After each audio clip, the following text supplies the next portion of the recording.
Good evening. I'm Brian Reagan. This is Tyler Kelly. And we welcome you to our Twilight Talks. Tonight we're in 2 Samuel chapter 1, verses 11 through 16. Tyler? Therefore David took hold of his own clothes and tore them, and so did all the men who were with him. And they mourned and wept and fasted until evening for Saul and for Jonathan his son, for the people of the Lord and for the house of Israel, because they had fallen by the sword. Then David said to the young man who told him, "Where are you from?" And he answered, "I am the son of an alien and an Amalekite." So David said to him, "How was it you were not afraid to put forth your hand to destroy the Lord's anointed?" Then David called one of the young men and said, "Go near and execute him." And he struck him so that he died. So David said to him, "Your blood is on your own head, for your own mouth has testified against you, saying, I have killed the Lord's anointed." Okay.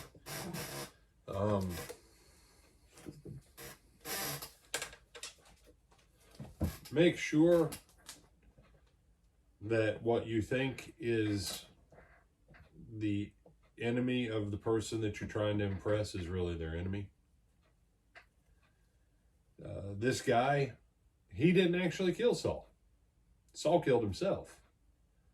And Saul's armor bearer killed himself. The only person who died naturally that day was Jonathan. Well, and everybody else. Yeah, and everybody else, yeah. But I mean, as far as the core group. Yes. Yeah, Jonathan's the only one who dies naturally. Mm-hmm. The others, commit suicide. And so this guy, he's thinking, woohoo, I can get the glory for this. Ain't nobody else claimed it. Problem was, in spite of whatever issues David and Saul had, David still loved Saul. David still respected Saul's position, and David still respected the anointing that Saul had, as well as Jonathan. And when you read, what was it David mourned for?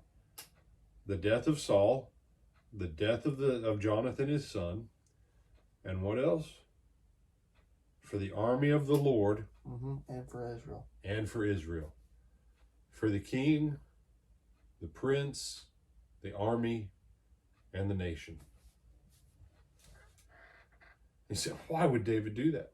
Because Saul had held a united Israel. David wasn't stupid. He knew that part of those tribes didn't want him. They didn't like him. He will spend the next 7 years after this event to get everybody back to the table and make peace.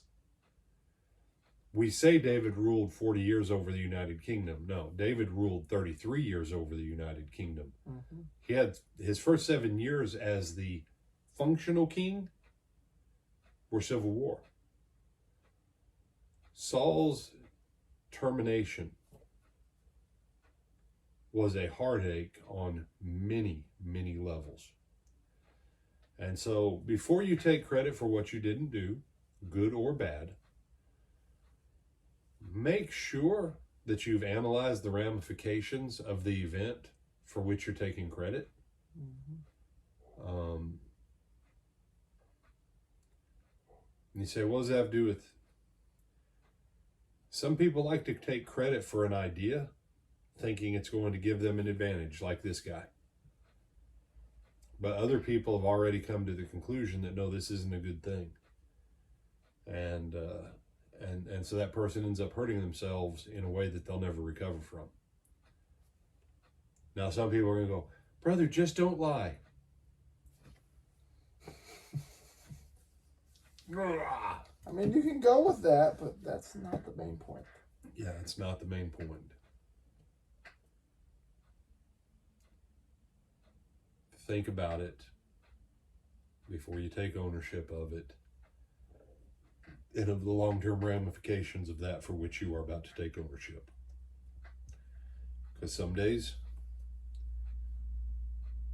zipping your mouth is the greatest thing that any of us can do, myself included. If I've learned anything in my decades, some days it's better just to shut up and stay shut up that day. So, other thoughts, my brother? No, sir. With that, I'm Brian Reagan. This is Tyler Kelly. We bid you a good evening, and until we see you in the morning, remember to like, comment, share, and subscribe. a lot. Mm-hmm. All right. Till then.